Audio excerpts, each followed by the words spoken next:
Bella Italia TV is discovering a new town, Bergamo. We are in Bergamo and we are together with Barbara Savà.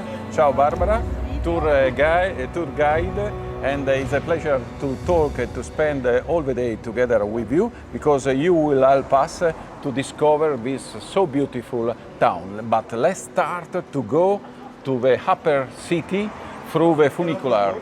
Let's go, come on with us.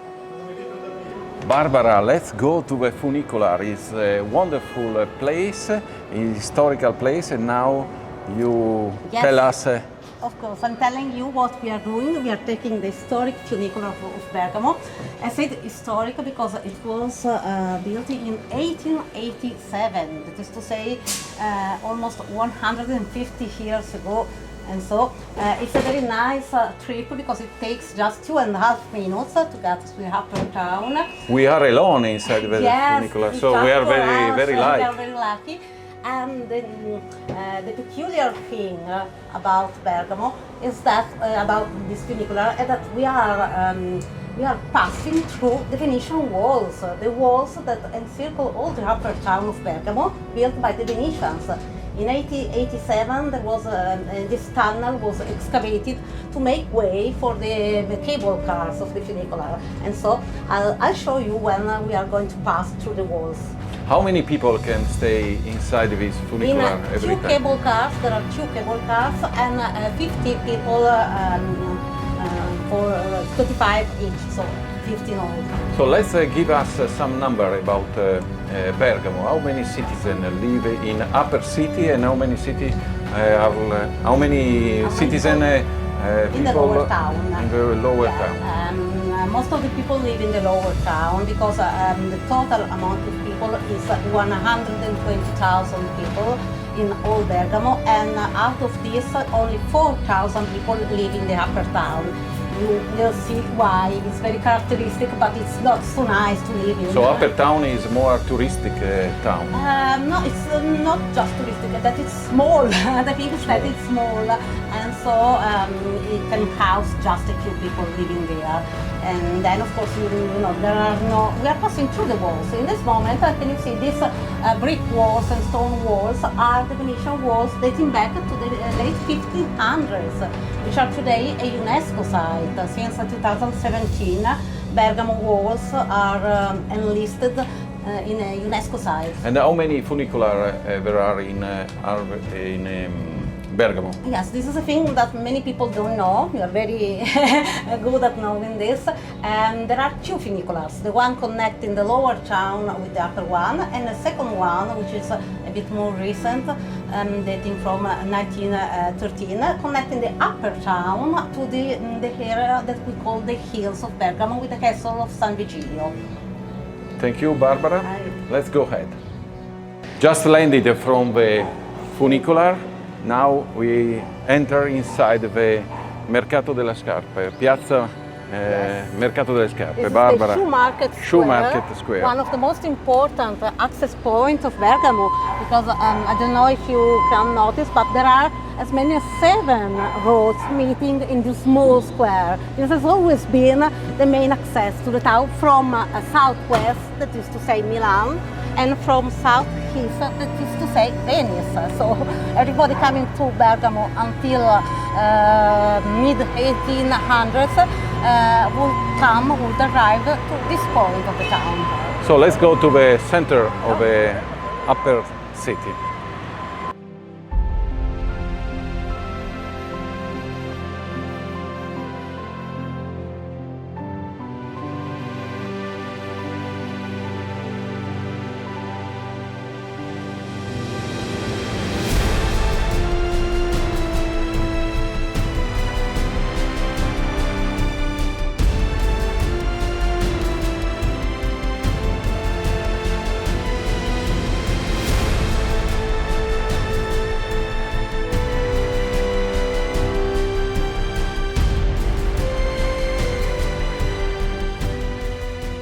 With Barbara, we are in a special point of view because we are on the upper city, but we can see behind ourselves the lower city, and behind ourselves there is also Atalanta Stadium. Yeah, Atalanta there Stadium, is. and you know that Italian people love football. So, can you tell us where we are, Barbara, and what we are going to see behind ourselves? Yes, of course, Marino. We are now in the garden of the Rocca Castle. The Rocca Castle was a former fortress built by the Visconti family, the lords of Milan, who were also the lords of Bergamo for about 1 century in the 1300s. So in the 1927, today it's a museum dealing with the history of Bergamo in the 1800s.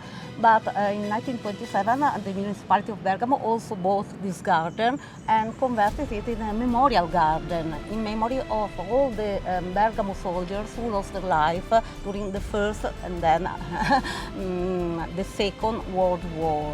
It's a beautiful observation point because we are going now a round tour around the garden, and from this point of view we can enjoy a beautiful view over a small section of the upper town.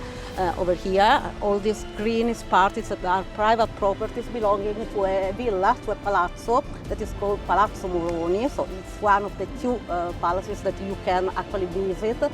And behind the trees over there, the walls of Bergamo run. So the modern part of the town is staying behind the walls. Most of it was built starting from the 30s and 40s, including the stadium, the football stadium of Atalanta. You can see there the date of foundation of the Atalanta football team. You know, the Bergamo people are really keen on football, and Atalanta was going quite well until the last year, now a bit less.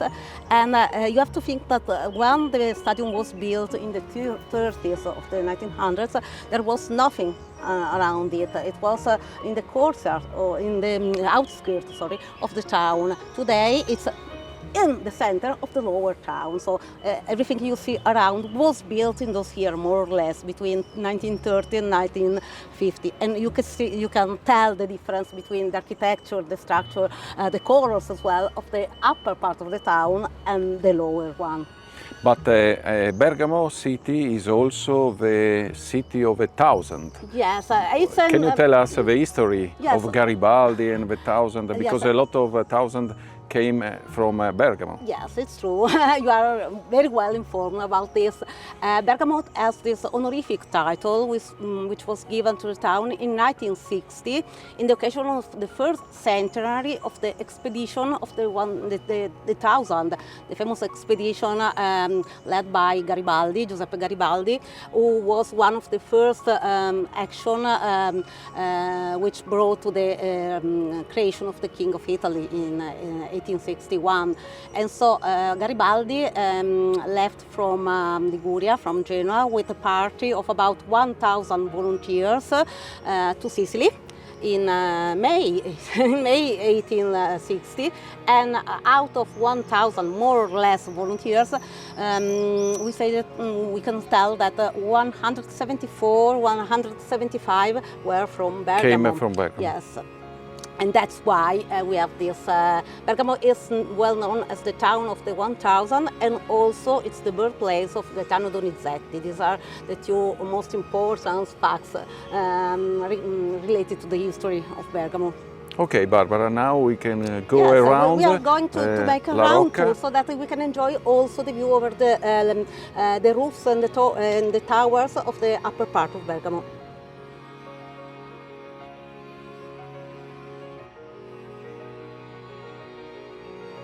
Bergamo city is also the town, the city of good Pope.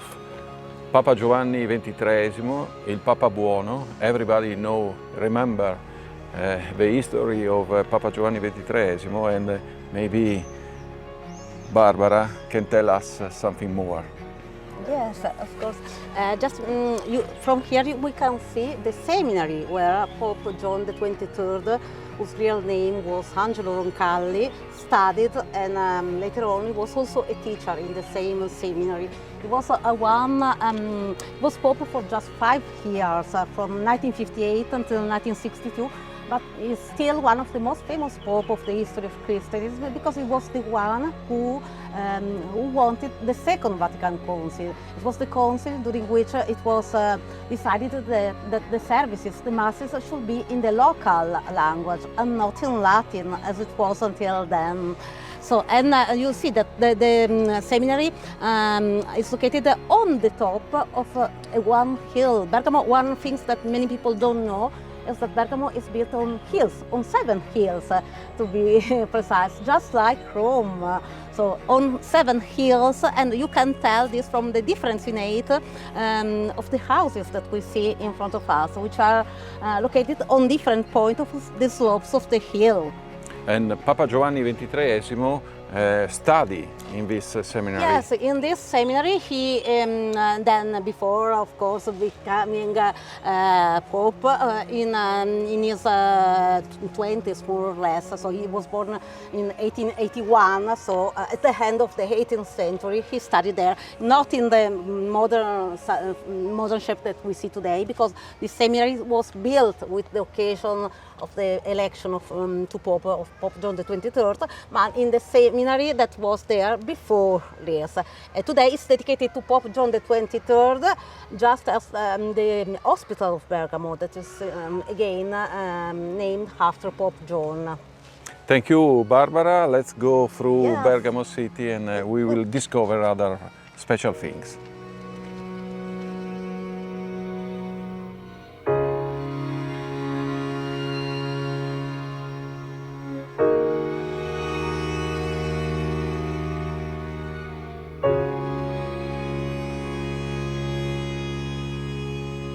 Barbara, we are on the walkway of the Bergamo upper city. So, can you explain us what our panorama, our landscape? I think that this is one of the most charming view of Bergamo, because from this point we are on the top of the Rocca Castle. We can enjoy a very nice view over the towers and the bell towers of Bergamo. The towers which are left, because in the 1300s in Bergamo there were at least 50 towers like this. Today there are only 3 left, together with the bell tower of many churches like the Church of St. Pancras and the Cathedral of Bergamo, of course. The one with the gilded statue on the top is our cathedral, which is dedicated to Saint Alexander, the patron saint of Bergamo, who is celebrated on the 26th of August. You know, in Bergamo we have so many children who are named Alessandro or Alessandra, following the name of the saint. And to the left, the bell tower of the Basilica of Santa Maria Maggiore, that we'll see in a few minutes. Now we are at the entrance of the historic museum of the town. In Bergamo we don't have just one historic museum, because the history of Bergamo is so rich and full that we have to split the museum in many different sections. This is the museum dealing with the history of Bergamo in the 1800s, especially the history of the expedition of the 1000. Before having a look in the interior, we are going to make a walk in the walkway around the walls of the castle.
are looking for experience to live in Italy.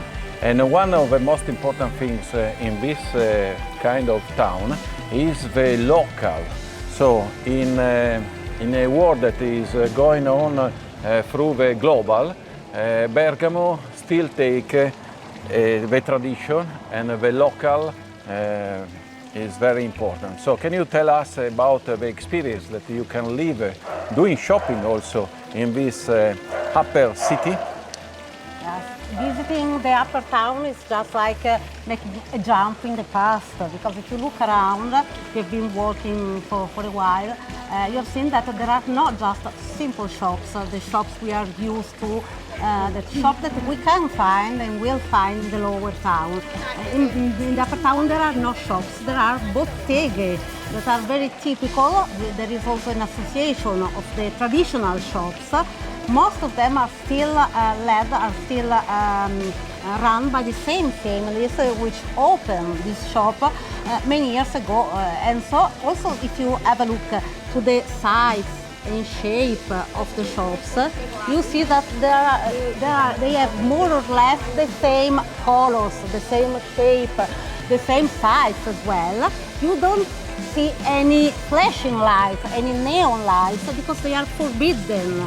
The municipality wants to preserve this medieval atmosphere of the town. So it's very nice at night because you have these very warm lights lighting the town. So that means that Bergamo is special, is unique town with genius locks. Yes, it wants to preserve this medieval atmosphere, and it's one of the few medieval towns that didn't change a lot across the century. What happens usually visiting a medieval town, like it could be some cities in Tuscany or in Umbria, is that you can find modern shops, the chain shops like the one that we are used in a medieval context. In this case, we have a traditional shop in a traditional context, so it's something really different. So please, European guy, visit Bergamo, because in Bergamo you can live a special experience.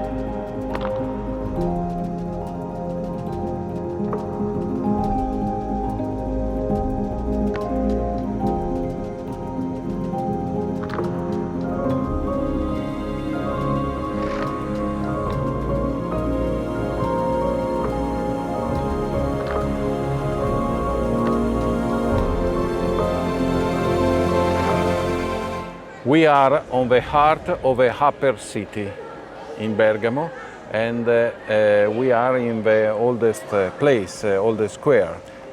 Maybe, Barbara, it's important also to talk about the COVID, because Bergamo means the first step for Italian country of the COVID. How did you live these bad things? Yes, we are in Piazza Vecchia, the whole square. That is not actually as old as the name could suggest, because it was created by the Venetian in the 1400s.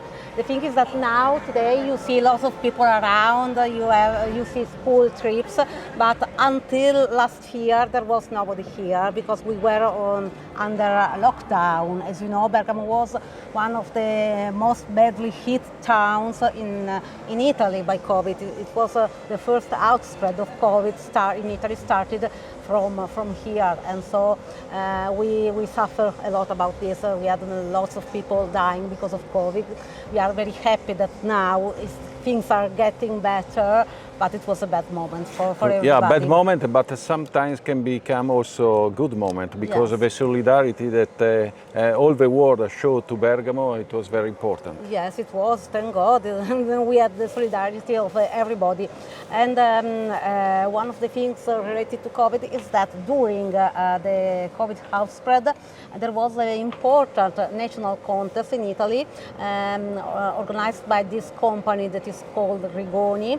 And the winner of this national contest would win the restoration of one of his masterpieces, one of his work of art of the town. Bergamo participated in this, took part in this contest and won it. There were as many as 100 towns involved. Many of them were very famous, like Turin, like Rome, but Bergamo won also thanks to the solidarity of everybody in Italy who voted for the restoration of the work of art which was proposed, which is the Fontana Contarini, the Contarini fountain, that you will see. We will see yes, soon. Covered by this red tent, because they are doing some restoration, open-air restoration work. You usually can see the people entrusted of this restoration at work, so it's a very nice thing. Also because, you know, restoration of work of art is very expensive and not always the municipality can afford it. We can do that thanks to the private help. Thank you, Barbara. Let's go to the basilica now.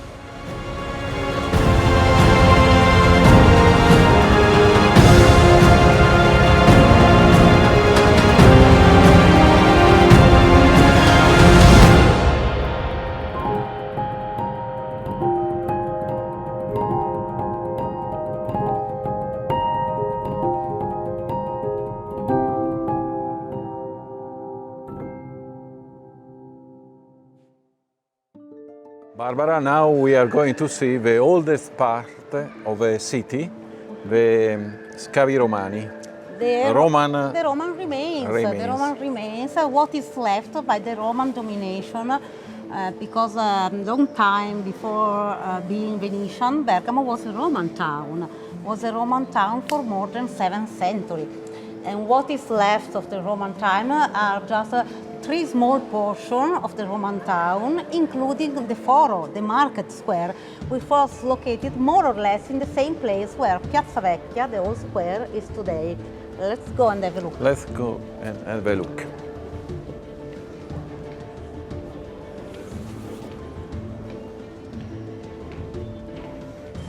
Wow!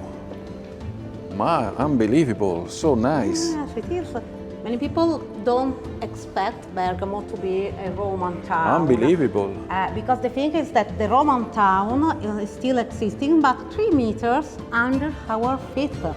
A few years ago, they were doing some consolidation work to the foundation of the tower, the bell tower. It's just the clock tower is just above our head, and they found what is left of the Roman town. That is to say, these were workshops which were rented to the Roman merchants to sell their goods in the main square of the town, the Forum Square. So, And people can come inside and to touch this Roman. yes, not really to touch, but to see, this Roman. So there is a ticket that can be bought, including the climbing of the tower to see the bell, and also the museum of the 1500s, which is one of the many different museums, historical museum of the town. And with the same ticket, you can also access this archaeological site.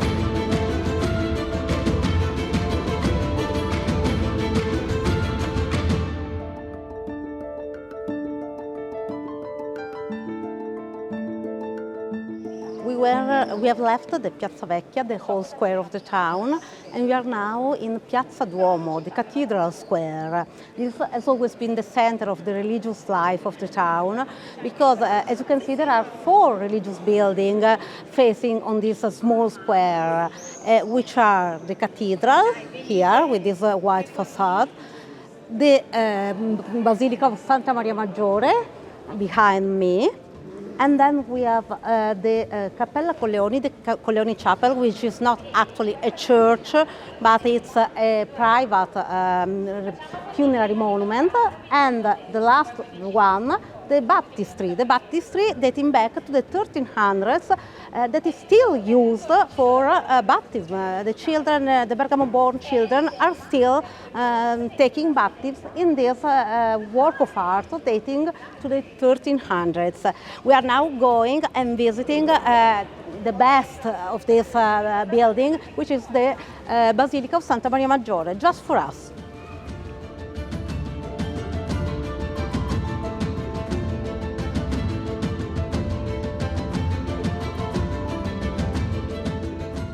A little time out because the Basilica di Santa Maggiore opened just for us during a short time, and we are here in Basilica di Santa Maggiore with Barbara and Giovanni. So it's so beautiful, this basilica. Can you explain us the history of this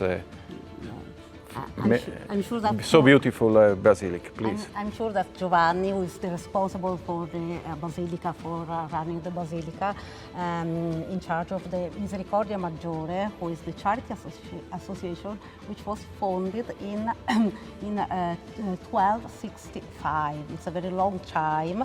And since 1449, yes, it's running this basilica. What is very important about this basilica is that from the outside, as you have seen, we will say that it's a Romanesque basilica. The exterior is very simple, very plain, not so showy. But the interior was totally renovated, starting from late 1500s. Was totally renovated in Baroque style. You have to imagine that the basilica was totally painted in fresco, which was the typical design, the typical style in 1400s, 1300s. So we are working with that side. Yes, can you explain us? That's why I was saying that you have to imagine all this basilica painted by wonderful frescoes dating back to the 1300s, because the first stone of this basilica was laid in 1100s, so it's a very old one.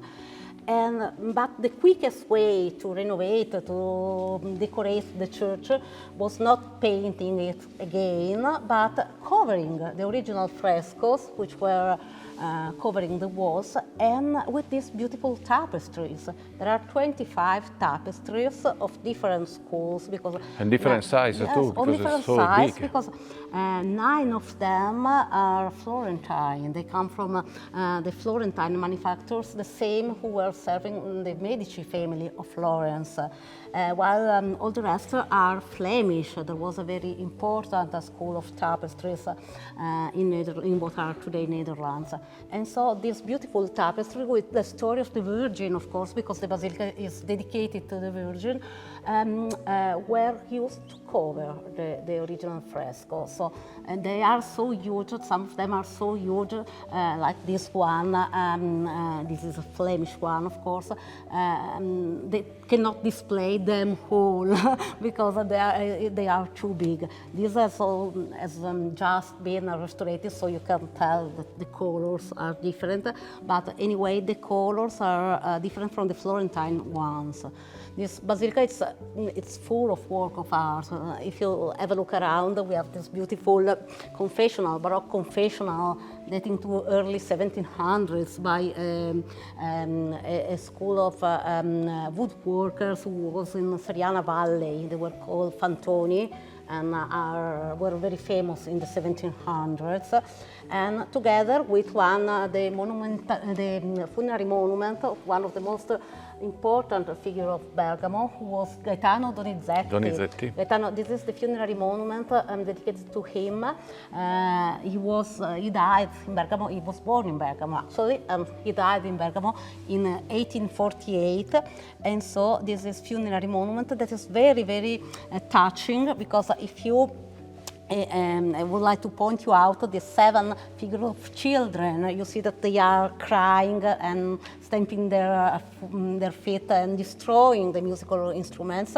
If you see, there are 7 of them, each one holding an instrument, and on every instrument there is a note, a pentagram with a different note. So they represent the 7 notes, do, re, mi, fa, sol, that all together make harmony. This is the goodness of harmony.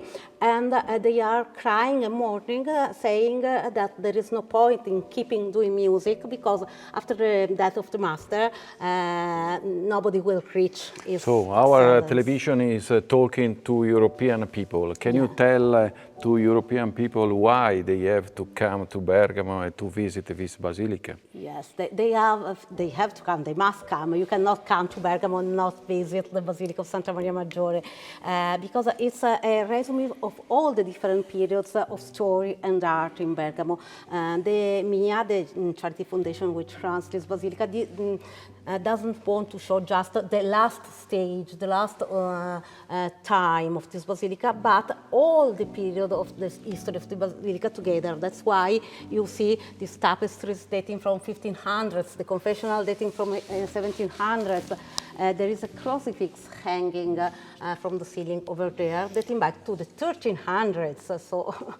So I would like just to involve also Giovanni, because Giovanni is the chief of this basilica. Can you tell something in Italian language or in English language about this basilica? La basilica è, come ha detto Barbara, è molto importante, ci sono molti stili.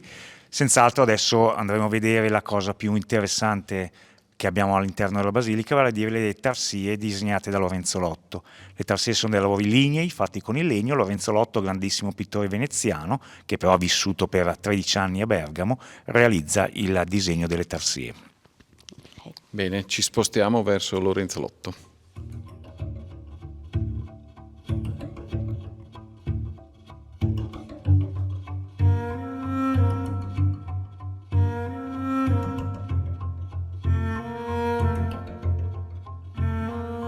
Giovanni was saying, now we are going to see the masterpiece of this basilica, what we call the Tarsie by Lorenzo Lotto. Lorenzo Lotto was a Venetian painter who was born in Venice but spent about 12 years of his life here in Bergamo, painting in many churches and for many portraits of the lordly family of Bergamo. And in this basilica we don't have a painting actually, but we have these inlaid works which are called Tarsie. Lorenzo Lotto drew the projects for these tarsie, which were created by another carver who was called Lorenzo Capoferri. But there is a very peculiar thing about this tarsie. What we are seeing is just the cover of the original tarsia, which was created in 32 years between 1524 and 1555, so dating back to Renaissance time. Now Giovanni is going to open the tarsias for us.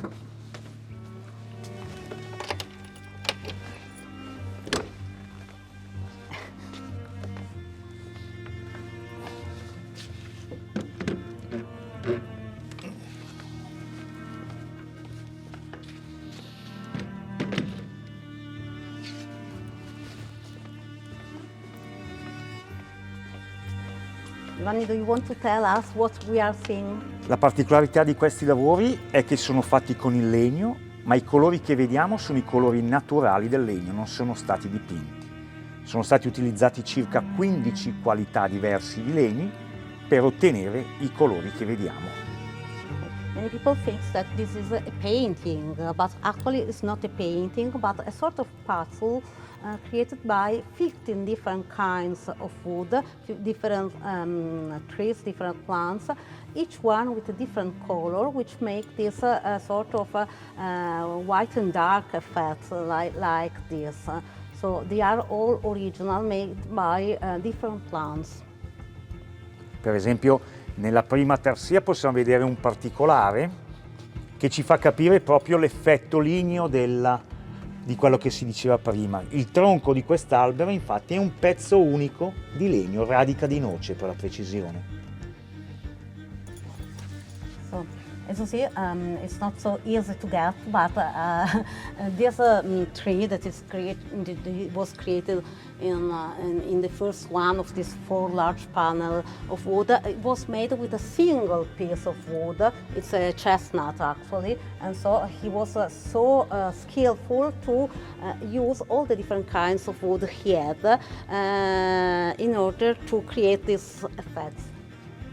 Capoferri, l'intersettore, usava delle piccole tecniche per dare una sorta di colorazione al legno. Per esempio, bruciare il legno con la sabbia calda fa ottenere l'effetto dell'ombreggiatura, come possiamo vedere nel panneggio nel vestito di Noè. Yes, and when they didn't find the color of the wood that they needed, they will create it by some strategies. Like in this case, they will use some hot sand in order to give this effect of shadows that we can see in the clothes, in the dress of Noè.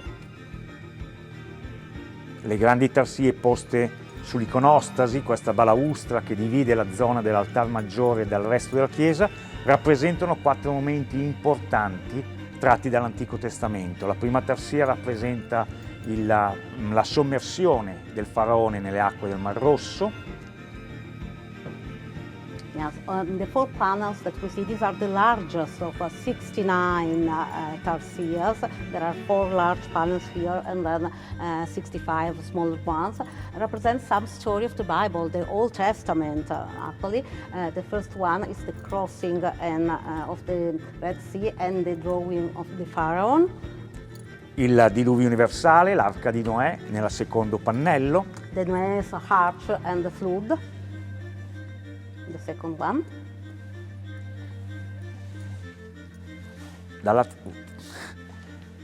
Da questa parte abbiamo un altro episodio biblico, l'episodio di Giuditta e Oloferne, e l'ultimo episodio è Davide e Golia. The third one is the biblical episode of Judith and Holofernes, Judith cutting the head of the general Holofernes here. And the last one is the story of David and Goliath, of course, the giant and the small David killing the giant. Anche questo è uno dei grandi motivi per cui bisogna visitare, come diceva prima Barbara, la Basilica di Santa Maria Maggiore. Sono opere uniche, non direi al mondo, ma in Italia senz'altro sono opere uniche. That's one of the main reasons why one should visit the Basilica of Santa Maria Maggiore. These are a unique piece of art. You can find them, you can see this example of a tarsier of inlaid works just here in Bergamo.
lunchtime, and we are now at the Circolino. Circolino is not just a restaurant, as in there are lots of restaurants in the upper town, but we choose this one because it has a very peculiar story. It's not just a restaurant, but it's a restaurant run since 1981 by a cooperative who is also working on giving work to disadvantaged people. That's why we choose this place, and also, of course, for these beautiful dishes that you can see, and that Stefano is now explaining to us. Stefano, what are we having for lunch? Yes, we are in Bergamo, ciao. These are the most typical dishes from this area. So, casoncelli and scarpe as a main dish. They are ravioli with meat and butter, sovia, and bacon, grilled bacon. That is typical from this area. And this is the vegetarian side of the casoncello. So there's no meat at all. So also the vegetarian can eat something that is traditional from this area. Then we cannot forget two of the traditional dishes from Bergamo and from this area too. So the rabbit with polenta. Polenta is like a corn main porridge. So we normally use with everything in the north of Italy, especially with mushroom, with meat, with cheese, and with everything. So this is with rabbit, and that one is with braised beef meat, braised with the local typical wine from Bergamo. This is Val Calepio. It's a Cabernet Sauvignon and Merlot, so it's a Bordelaise size. And is really well cooked meat, beef meat with polenta. For the people that doesn't know what is this kind of dish, we can say that is the Bergamascan side of the goulash. So it's really well done meat, really soft, and it's really typical. It's really typical from here. And you cannot come in Bergamo without trying one of this dish. Absolutely not. Let's enjoy it. Yes, now we start it. No, there is an Italian song that say aggiungi un posto a tavola. Ah, okay. It's a pleasure to I was eat sure together that you with will not miss this. No, I It's like the best this. part of our Please, food. all the guys has to come to this restaurant to touch, Experiment. to experiment. So 1, 2, 3, 1, 2, 3. The cameraman too is. Ramsey will come with us. Thank you and have a nice day. Enjoy. Bye bye.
Martino, are you ready for this tuk-tuk Ready, ride? ready. So, fasten your I'm seatbelt. happy. I'm and, so curious Michele, about this trip.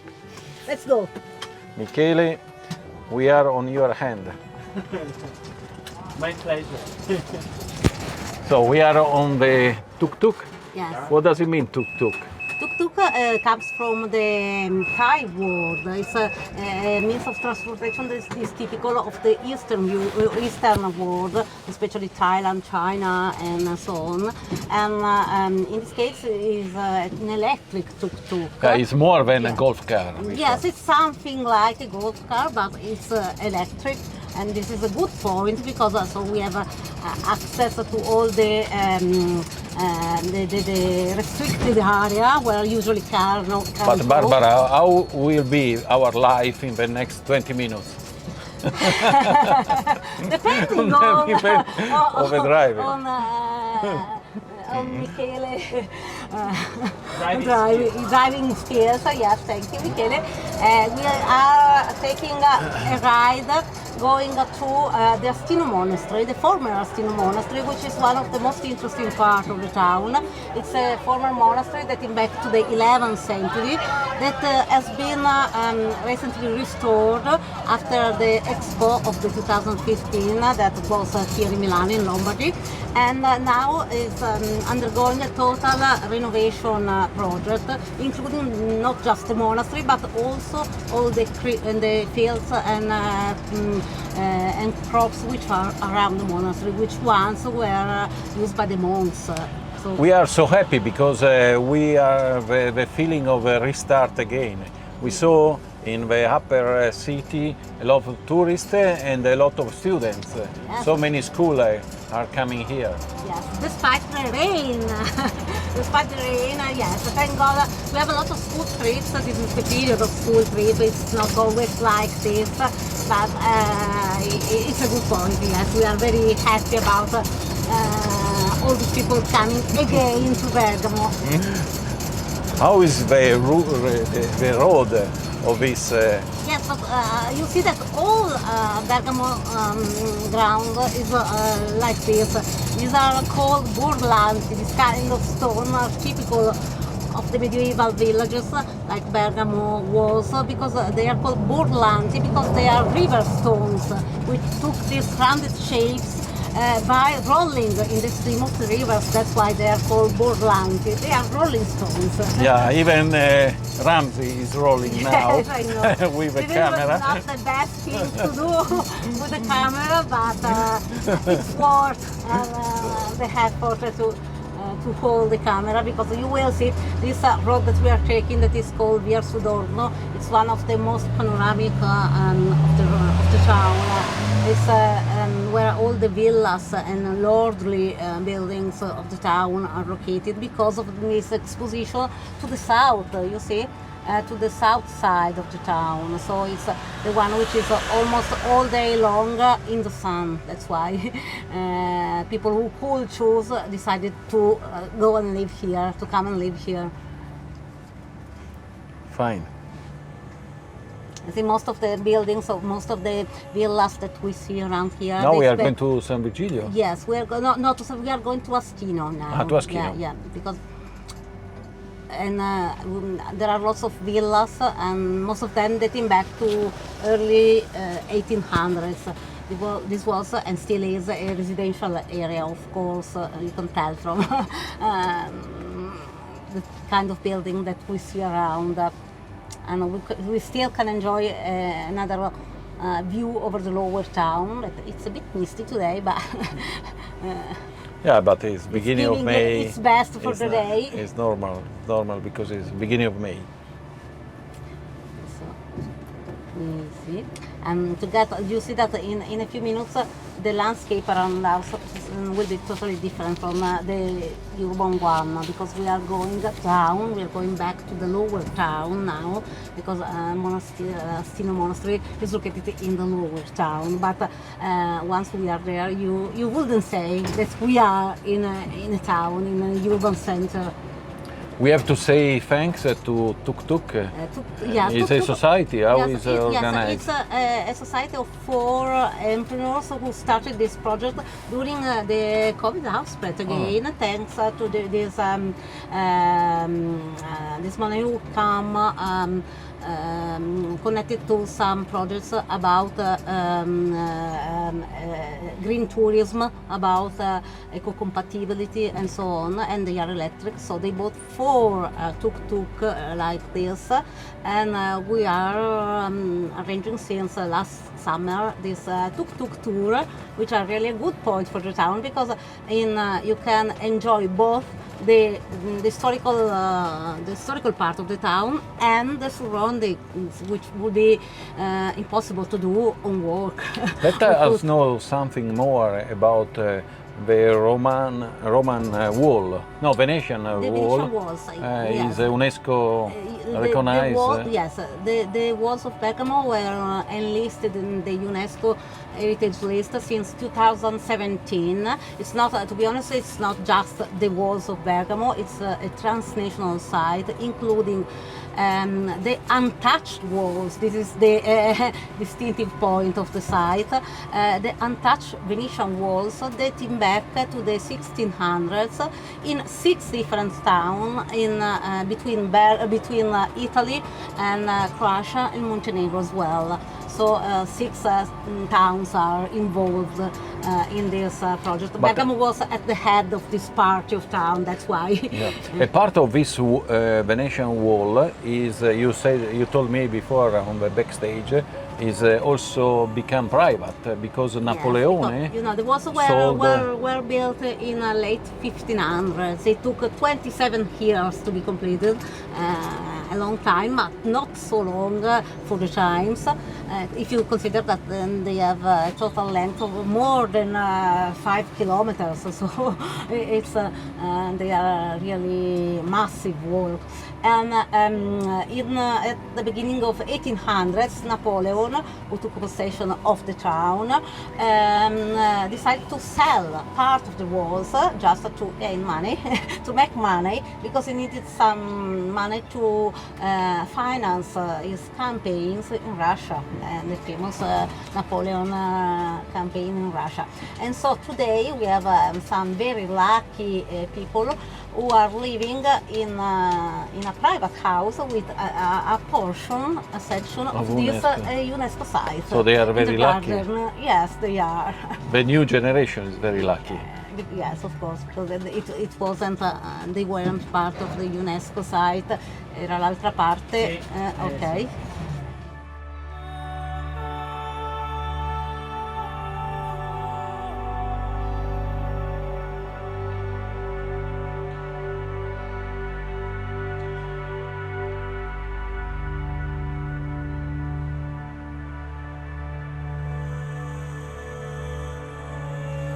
Barbara, it's a wonderful day, and now we have a new step. So where we are? We are just at the base of this beautiful staircase, heading for the Church of the Santa Sepolcre. The church, which is part of the monastery of Ascino. It's a very old monastery dating back to the end of the 11th century, so it's one of the oldest buildings we have in the province of Bergamo. There is the church that we are going to see now, and then there is a cloister that is today a site for a temporary exhibition, for events and so on. But it's first really of all, I would important. like to inform everybody that after the trip by tuk-tuk, we are still alive. Yes, we are still alive. It's not so dangerous. Not so dangerous. No, not so dangerous. Everybody can take and it. our driver is a good one, so A good one. Let's go. Let's go up.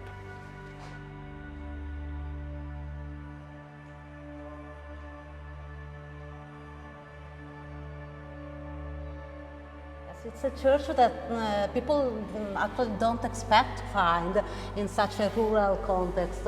And it has been renovated during the COVID period as well, and it's still working because on Sunday you can attend mass in this place.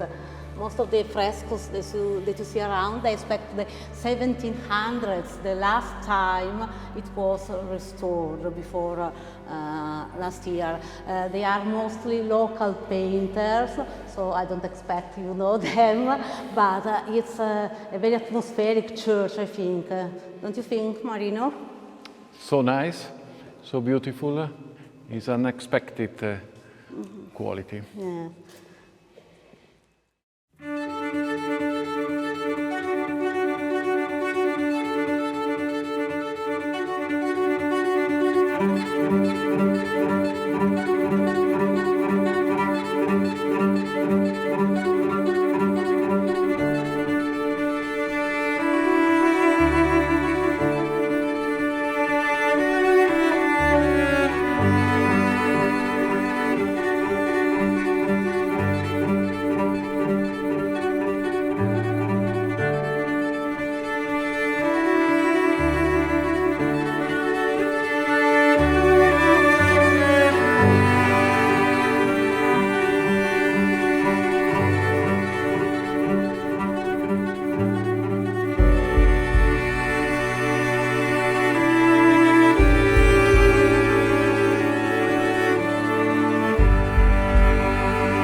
The cloister of the monastery of Fastino, a monastery that which was restored, as I was saying, during the last years. And one of the best things to see here in the monastery of Fastino is a painting dating back to the 1500s, in 1593, by a very famous Italian painter who was Alessandro Allori. It's located in the lunchroom of the monastery because it's a Last Supper. Let's have a look.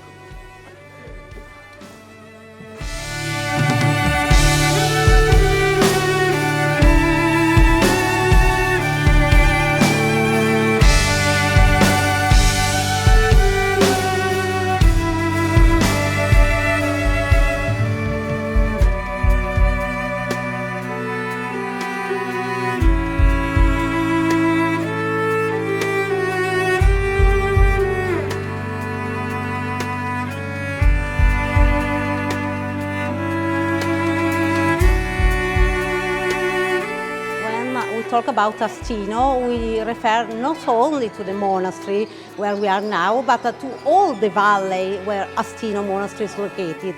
They have the same name, and the Astino Valley and its monastery last year won a very important contest, European contest, which takes place every 2 years for the landscape. The project of restoration and giving new birth the landscape of Astino won the prize for landscape 2021. There were lots of countries taking places in this contest, but in Italy, in Bulgaria, in Finland, but the Astino project was considered the best one.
So we are at the end of a so beautiful day. We would like to say thank you, Barbara. Thank you to visit Bergamo too. And I would like to say hello to everybody, but first of all, Barbara, you wanted to make a resume of a day. Yes. I hope you enjoyed this tour of the town. Now that you know that definitely Bergamo is worth to visit, we'll be waiting for you, waiting for the sun as well, and happy if you enjoyed it. Marino Firmani from Bella Italia TV, from Explore Italy. Thank you and say hello to everybody. Bye.